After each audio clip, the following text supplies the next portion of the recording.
সত্য লুকাচ্ছে যুক্তরাষ্ট্র। President Donald Trump white house থেকে ঘোষণা করেছেন যুক্তরাষ্ট্র এই যুদ্ধে জিতে গেছে। তিনি দাবি করেছেন ইরানের কোমর ভেঙে দেওয়া হয়েছে। কিন্তু প্রশ্ন হলো, যদি যুক্তরাষ্ট্র জিতেই গিয়ে থাকে তবে কেন একের পর এক মার্কিন কফিন দেশে ফিরছে? কেন মার্কিন এয়ারফোর্সের দমঘরাজ মাটিতে মিশে যাচ্ছে? ট্রাম্প কি তবে জয়ের নামে পরাজয়ের গল্প শোনাচ্ছে? আজ আমরা পর্দা উন্মোচন করব সেই সত্যে, যা পেন্টাগন এবং হোয়াইট হাউস আপনার কাছ থেকে লুকাতে চাইছে। ট্রাম্প প্রশাসন প্রচার করছে যে ইরান এখন দিশেহারা, কিন্তু ইরানের আকাশ প্রতিরক্ষা বাহিনীর সদর দপ্তর থেকে আসা খবর বলছে সম্পূর্ণ ভিন্ন কথা। ব্রিগেডিয়ার জেনারেল আলী রেজা এলহামি সম্প্রতি আইআরজিসি এবং সেনাবাহিনীর আকাশ প্রতিরক্ষা অবস্থানগুলো পরিদর্শন করেছেন।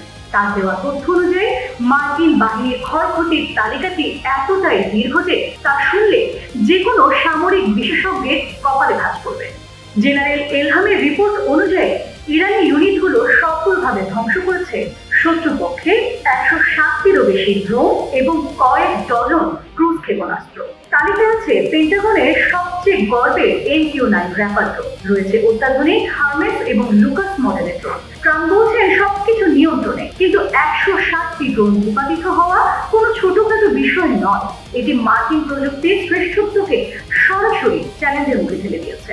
সবচেয়ে চমকে দেওয়ার মতো তথ্য হলো, ইরান দাবি করেছে তারা কেবল ড্রোন নয়, বরং চতুর্থ ও পঞ্চম প্রজন্মের একাধিক আধুনিক যুদ্ধ বিমান ভূপাতিত করেছে। আপনারা জানেন, পঞ্চম প্রজন্মের যুদ্ধ বিমান মানেই হলো রাডারে ধরা না পড়ার সক্ষমতা এবং স্টিল প্রযুক্তি। এখানে জোর দিয়ে বলেছেন তাদের আকাশ প্রতিরক্ষা ব্যবস্থা পশ্চিমাদের কাল্পনিক প্রোপাগান্ডা ভেঙে চুরমার করে দিয়েছে। ইরান বাহিনী এখন ওপ পেতে আছে মার্কিন যুদ্ধ বিমানের জন্য। তাদের অত্যাধুনিক সরঞ্জামের উদ্ভাবনী ব্যবহার পেন্টাগনকে বিভ্রান্ত করে দিয়েছে। ট্রাম্প যে টোটাল ডমিনেন্স বা পূর্ণ আধিপত্যের কথা বলছিলেন তা এখন কেবল কাগজে কলমে সীমাবদ্ধ। কেন ট্রাম্প এর সত্য লুকাচ্ছেন? কারণ যদি মার্কিন জনগণ জানতে পারে যে তাদের বিলিয়ন ডলারের যুদ্ধ বিমান এবং ড্রোন ইরানের সাধারণ প্রতিরক্ষা ব্যবস্থার কাছে পরাজিত হচ্ছে, তবে ট্রাম্পের রাজনৈতিক ক্যারিয়ার ধ্বংস হয়ে যাবে। জেনারেল এলহামি স্পষ্ট করে দিয়েছে, সেনাবাহিনী ও আইআরজিসি এখন ঐক্যবদ্ধ।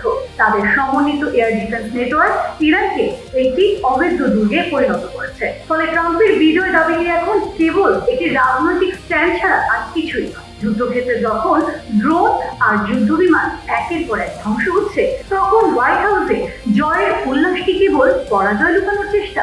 মধ্যপ্রাচ্যের আকাশ কি এখন মার্কিন বাহিনীর জন্য মৃত্যুফাত? আপনার কি মনে হয়, ট্রাম্প কি আসলে সত্য লুকাচ্ছে? কমেন্টে আপনার মতামত জানান।